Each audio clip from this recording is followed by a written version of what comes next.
দিয়েছি মাঝখানে আমি হলিয়া এই যে এটাকে বলা হয় ওভারহেড সিগন্যাল, এই লাইটটা। আর এই যে হাই, আসলে অনেকেই মনে করে যে ওভারহিট বুঝতে পারে, গাড়ি গরম হলে ওভারহিট, এটাকে বলা হয় এই যে ওভারহিট। তো এই বাইকের যেটা হচ্ছে ফ্যানটা চলতেছে না, যার কারণে এটা হিট হয়ে যাচ্ছে। আর মূলত এই বাইকগুলোর একটাই প্রবলেম, সেটা হচ্ছে ফ্যানগুলো দেয় খুব নর্মাল ফ্যান, যেটা গরমে। এই সেই বাইকটা নতুন, এটা দেখবো এখন আসলে যে ওভারহিটটা হয়েছে কি কারণে, পানি এবং ফ্যান দুটোই ঠিক আছে কিনা আমরা চেক করবো একটু পরে। এদের ফ্যানটা দেখেন, এটা আছে কি এটার ভিতরে, দেখেন মোটরটার সাইজ মনে হয় যে আপনার রিক্সার যে এগুলো যে আমরা ছোটোবেলা যে খেলায় যে মোটরগুলো আছে এরকম দেওয়ার ভিতরে, এত টাকার একটা গাড়ি। এই যে হচ্ছে এটা মোটরটা দেখেন ভিতরে সাইজ কত বড়, এটা হচ্ছে প্যানাসোনিক। এই ফ্যানটা পুড়ে গেছে আর কি, ভিতরে গন্ধ শুরু হয়ে গেছে।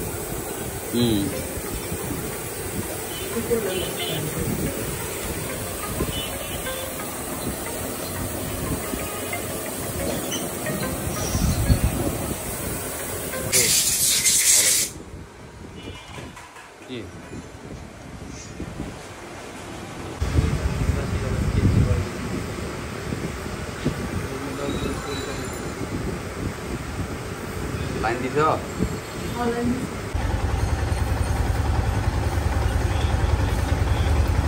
কুলেন্টের জায়গায় হাই ছিল, এখন এই যে আস্তে আস্তে গরম হচ্ছে এবং এখানে হিটের তাপমাত্রাটা আসতেছে। পুরো দাম হয় গরম, ফ্যানটা নতুন লাগানো হয়েছে একটা।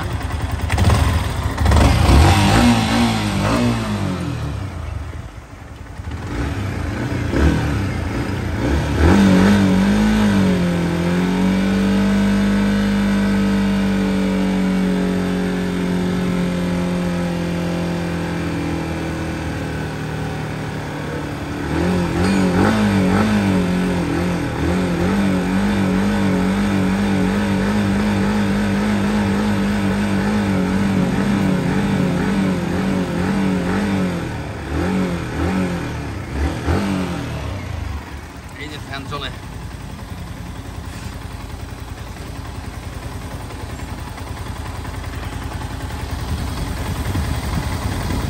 ফ্যান চলা শুরু হয়ে গেছে।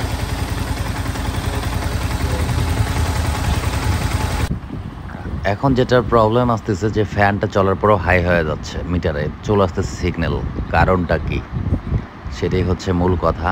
পানি ঠিক আছে, ফ্যান চলতেছে, যেখানে আপনার 100-তে ফ্যান 1, 2, 3 হতে পারে, তারপরে নর্মাল ঠান্ডা হতে পারে, সেটা আর হচ্ছে না, পুরোটাই হাই হয়ে যাচ্ছে বাইকের। তো এটা আর একটা বড় সমস্যা, কারণ হচ্ছে এটা মেবি কম্প্রেসার কম, যার কারণেই হচ্ছে এইটা হচ্ছে, কারণ ভিতর থেকে গরমের তাপমাত্রা বেশি আসতেছে, যার কারণে স্টার্টে অল্প সময়ের মধ্যেই আপনার তাপমাত্রা বেড়ে যাচ্ছে। তো আসলে এটার মূলত এই সমস্যা পিস্টনের। তো আরেকটা কথা যেটা হচ্ছে গাড়ি এলাকার কাছ থেকে যেটা শুনলাম, যে গত 3 মাস ধরে ফ্যান ছাড়া বাইক চলতেছে। 3 মাস ফ্যানটা বন্ধ ছিল, সেই 3 মাস পর উনি আজকে আসছে এই ফ্যানটা লাগাইতে। উনি জানে এরকম আরও অনেকবার ওনার এই লাইটগুলো জ্বলে উঠতো, আবার যখন বাতাসে নর্মালে চালাইতো তখন ঠান্ডা থাকতো, ফির এরকম হাই অবস্থায় উনি চালায় বেড়াইছে।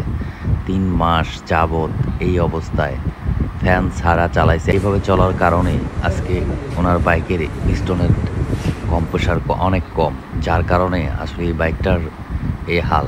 সব কিছু ঠিক থাকার পরেও আপনার ওভারহিট হয়ে আসতেছে, তার মানে এটাই যে বাইকের কম্প্রেসার অনেক বাজে অবস্থা, অর্থাৎ রিংগুলো বসে গেছে গরমে হেঁটে হেঁটে। পিস্টনটা চাই মানে আপনার রিংগুলো, যেখানে যে রিংগুলো থাকে গরমের কারণে পিস্টনের সাইজ চেঞ্জ হয়ে গেছে, যার কারণে আসলে গরমের তাপমাত্রাটা বেশি আসতেছে, তার মানে কম্প্রেসার শর্ট আছে বাইকে, এই হচ্ছে সমস্যা। তো যাই হোক, এখানে তাপমাত্রা যাই আনি না কেন আপনার 100-র উপরে ওভার হয়ে যাচ্ছে। ফ্যান চলতেছে, পানি ঠিক আছে, সব থার্মোস্টাট ঠিক আছে, ওয়াটার পাম্প ওয়েল সিল ঠিক আছে, ইঞ্জিনে কোনো পানি যায় না, সব ঠিক আছে, তারপরও গরম হয়ে যাচ্ছে। কোনোভাবে পানিও শর্ট হচ্ছে না, ইঞ্জিনেও পানি ঢুকতেছে না, সব কিছু মিলেই ভালো। কারণ হেডের গ্যাসকিট যদি সমস্যা হতো তাহলে আপনার পানি ইঞ্জিনে চলে যেত, সেটাও ঠিক আছে। তো তারপরে এটা বিষয়টা হচ্ছে কম পিস্টনের সমস্যা। তো এই বাইকটা আসলে তারপরে আর খোলা হয়নি, ওনার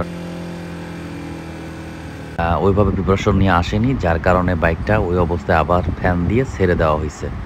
সো ওনার যখন আর্থিক অবস্থা ভালো হবে উনি তখন আসে কাজ করবে, এটাই বলে গেছে।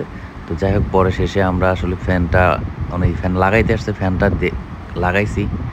আর সমস্যা যেটা আছে সেটাকে ওনাকে বলানো হয়েছে, কারণ আমরা এটা কম্প্রেসার চেক করে দেখি অনেক ডাউন, যেখানে আর থাকার কথা গরম অবস্থায় 90 সেখানে আছে 70, 30%। এই অবস্থা বাইক কখনোই আসলে চালা ঠিক না, আপনারা চালাবেন না কখনোই এ ধরনের কাজ করে, তাহলে আপনাদেরই ক্ষতি। সাবস্ক্রাইব করবেন, লাইক দিবেন।